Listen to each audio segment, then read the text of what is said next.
Hey y'all, it's Danielle from Black Business Boom and Booming You, and I am really excited to bring someone who has just a wealth of knowledge, especially for the entrepreneurs that are tuned in today. If you're looking to get media exposure, get published, get some more exposure for your brand through media, Brittney is your girl. And so make sure you're tuning in.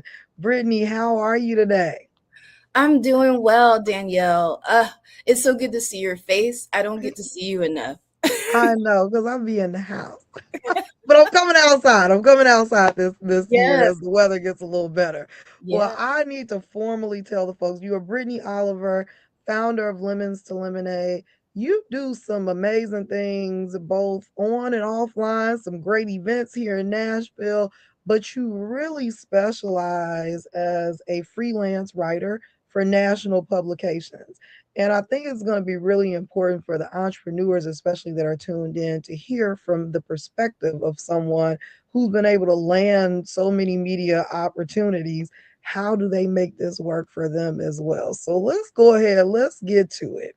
Mhm. You've written for Essence, for Thrillers, like you have really actually amplified the stories of many entrepreneurs. So, from your perspective, what makes a business really stand out when you're deciding who to feature?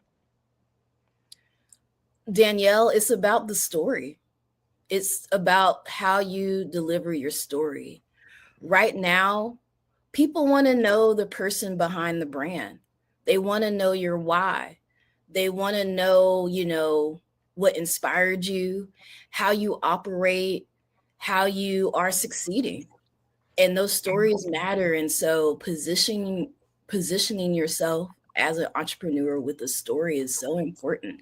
Let that story shine through. And so, fun fact, before I moved back to this area, um, I lived in New York, and when I came to this area, I was blown away by how many great entrepreneurs I was encountering here in Middle Tennessee with just such great storytelling. Yeah. And when I had these conversations with these entrepreneurs, many of them didn't think their story mattered. They didn't think it was that great. And I have had the pleasure since moving back here to have featured at least over 30 Nashville based entrepreneurs and national outlets because I saw something unique in their story. I saw what they could offer people across the country in terms of what they're doing in their process, how their story inspires, and what they have to offer in terms of their expertise to other people out there. And so it's been really great to just kind of unlock those hidden gems here in the city. I love that. That is amazing and very inspiring, especially because many of them are minority business owners. So being able to tell the stories, which are usually very unique, when you really get down to it. So I really do. Everyone has a story. Everybody has a story. And so for those that are really struggling to connect with what is they're trying to figure out what's the story, like which one of their stories. I know I have 30 different things I could talk about, but how would you coach an entrepreneur if they are like, I don't know what story is the one that connects with the audience that'll get me the media exposure that I'm looking for?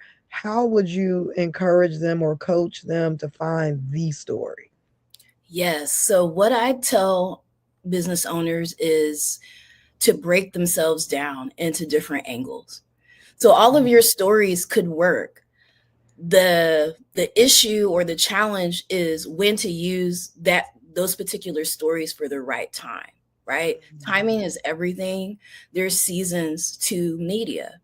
And if you can break yourself down into different angles, and angles are just the topics. So, for example, August is Black Business Month, right? If you're a Black entrepreneur, think about ways that you can add to that conversation. Think about what happens during that time. A lot of times there's a lot of opportunities, just like with Black History Month, where media outlets are doing all these listicles, right? So it's a good time to figure out how can you engage with the season. If you're someone who's like a massage therapist or in the wellness business, wellness is such a golden topic right now, especially as people are investing more money and dollars into luxury wellness experiences. So, how can you talk about wellness? How can you talk about self care? How can you add to the conversation? Because consumers, there was actually a study with travel, right? And they were saying consumers are spending a lot of money on wellness. So, how can you add to that conversation, especially when it relates to travel, when I they're love coming? that. So, think about, look at online things that I look at. I look online to see what the conversations are. If I'm in a certain industry, I'm keeping up with news, trends, data, and looking at it and seeing how can I be a part of that conversation? How do I add to that and use that as an angle? Um, Again, seasonality. What are the seasons that relate to your business and your industry? How can you make sure that you're top of mind when media is looking to just do these really great SEO driven lists that just highlight people in your industry? I So, yeah, love that. think about that and break that down. And so once you kind of figure out the story, your angle, how do you make the contact? Like, what is like, how do you actually? Because I think that's where a lot of people struggle. I mean, in the past, we've gotten a lot of press at Black Business Boom, and some of that has been through like actually hiring, PR agencies to go and pitch us. But many small business owners don't But have the funding, to really actually hire someone because it can be very costly. So what would you recommend to someone? They're a small business owner, they know that they have a story or they have a great angle for what's going on right now. And but how do they actually get some motion and get and make those contacts? so if you don't have the money, I'm always going to recommend getting a publicist because that helps. If you can get to the point where you can outsource some of this work, it makes life easier. But if you can't, you're going to have to do some work with relationship building. Like anything, media and sometimes happens because you have a relationship with someone. So I definitely suggest you expanding your network. Make sure you have friends and people in your network who are in the media who can give you advice when you need it, can send opportunities your way. People who are in my network, and I know when they're looking for media, I have a network of journalists in my back pocket, and a lot of them go online and they're looking for experts, they're looking for people to feature, and some of them will even email me and ask for recommendations. That's why it's important to know and have someone who is in media in your network. If you don't, then start spending time at least weekly following people in media online. um, LinkedIn, Threads are really great platforms using keywords to search for call outs for media.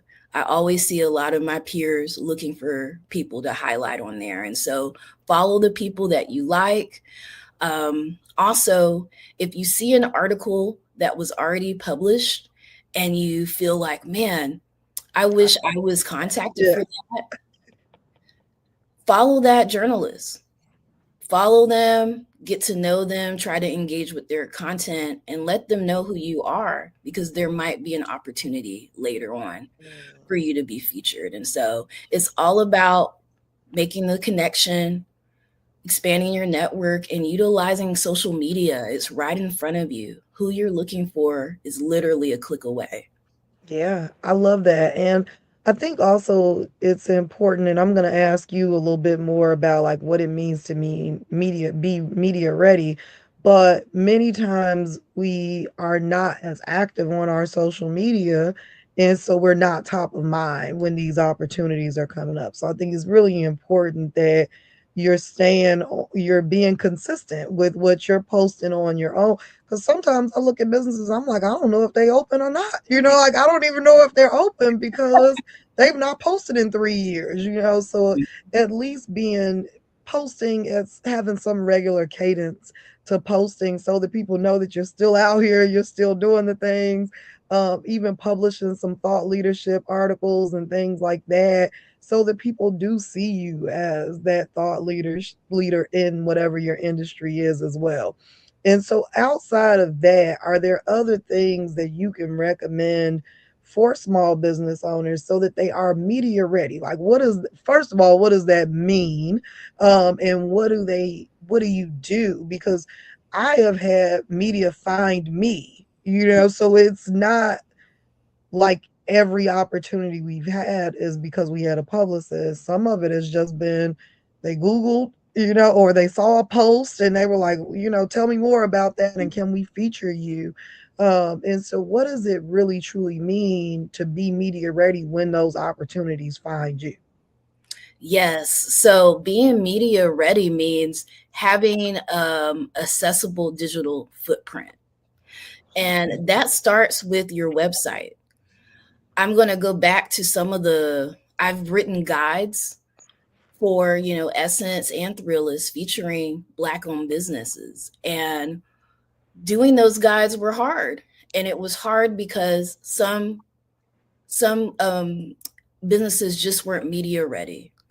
And when you're a business owner and you don't have a lot of time to answer your email or return phone calls, then you want to make sure that people can find the information online to just pull from. And those opportunities I call low hanging fruit. And they're listicles where people can see that you're active, you're doing great work, but they can just pull from what's already online. So start with your website. If you're a busy entrepreneur, make sure you have a section on your website for media where they can just click the link and they can get a little blurb about who you are. They can download a picture and any other assets that they need. And so if you are hard to get a hold of, they can just get what they need and you can get published, right? So always try to have a media section. And that media section can also include past media that you've been a part of. Another thing to do is make sure your Google business and your website, your business name is spelled the right way throughout. All the information is correct throughout because sometimes when you're fact checking, we always have to fact check. I've noticed that some businesses will have it spelled one way in Google My Business, spelled differently on their website, and that can mess up your SEO. So being consistent, having that helps. Also, make sure that information is the same on your Instagram. A lot of people neglect to make sure that title, because that your social media pops up on when people Google you too. And that's also a way that people kind of validate what they're writing about when it comes to you by seeing that presence. And so just make sure everything is consistent and that you're ready to go. Man, you just gave us some homework. I'm like, I was over here pulling up our website, like as you were talking, like, let me make sure that if someone's trying to find out what we do, how we do it, who we are, that it's there and it's plain and it's easy, and that we even have like a downloadable media packet. So I got some homework to do, and I'm sure the other entrepreneurs tuned in, they got some homework to do as well. And like you said, just that consistency across everything. And it can be hard to just make the time. And it doesn't take a lot of time, but when you're doing so many other things, but man, media can blow up your business. Yes. Like it's unbelievable how I saw black business boom grow from like nothing to like hundreds of coupons when we first launched because of one interview that we did locally that I was able to leverage on social media to Oh, get the word out across the country, and so yeah. there's just so much value in getting media, but it takes some action. We got to do some work, especially if we don't have that money to go out and hire someone. Right. I And those love are just little things you can do, right? those they are. And again, it doesn't even take a lot of time. We just have to make the time, to sit down and do it and get it done for our brands. This was a lot of great information in a quick amount of time, Brittney. This was fantastic. We got to have you come in as one of our bi-weekly business boost workshop speakers where we can do a whole workshop on Oh, this and yeah. give some folks some worksheets and some real actionable things to do. So we're going to get that on the calendar. But in the meantime, if folks are looking to connect with you, how can they find you? Yes. So you can find me on LinkedIn at Brittney Oliver. And then you can also find me on Instagram at BS Oliver. And I have a Substack as well as a Flow Desk newsletter. So when you go to BrittneyOliver.com, you can subscribe and keep up with all things. Fantastic. And before I let you go, I got to make sure that I tell people about the events, or I'm going to have you tell people about the events that you do here in Nashville. So tell us a little bit about Lemons to Lemonade and some of the things that you're doing locally here in Nashville. Yes, so I am the founder of Lemons to Lemonade. It's a networking series that brings people together. And so we do this through panel mixers, social gatherings, and activities where you can use your hands, like floral arrangement classes, cake decorating. So we do all things, just trying to make it easy for people to find what they need. And I started this, well, June will be 10 years of me creating spaces for connection. And so I'm really excited about this year. We just had our Women's Month happy hour, and we have an upcoming cycle class with crew and our annual wellness event coming up in May. And so when you subscribe to the newsletter, you can keep up with all of the events. I love it. And I've been to some and they are always a blast. So make sure, I mean, I think it's a great opportunity to get plugged into what's going on in Nashville. We see a lot of folks complaining about finding their tribe or not knowing what's going on. And it's an awesome opportunity to plug in with other women. Again, when you're learning something together, discussing, topics of interest, really building something, the hands on, you can really get to know folks, and it's a great opportunity to find new friends, which is something that can be challenging as we get old, or as you move to a new city, or, plugging in. So it's a great way to get plugged in. So make sure you go to Brittney's website, BrittneyOliver.com, get subscribed to the newsletter so you can keep up with all things. And it's a great opportunity to get to know Brittney better, right? So you can have her knowing about your business. And when she's Right. So writing I these can send listicles, she's thinking opportunities. about you, right? Yeah, I can send opportunities your way. And Absolutely. it's So been make sure great. you get plugged in. I Mhm. love it. I love all the creativity of the events. You've done some things in the last year or so that I've seen, and I'm like, that is so much fun. Like I just gotta make the drive to that. But anyway, that's another story. Thank you so much for joining me today, Brittany. This was fantastic. I'm glad we got the opportunity to talk about media. And again, we're going to make sure we bring you in to do a workshop for our biweekly business boost. We'll get that on the calendar soon. Yes, I'd love to. All right. Thank you so much. And thanks so much for tuning in, everyone. Have a great day.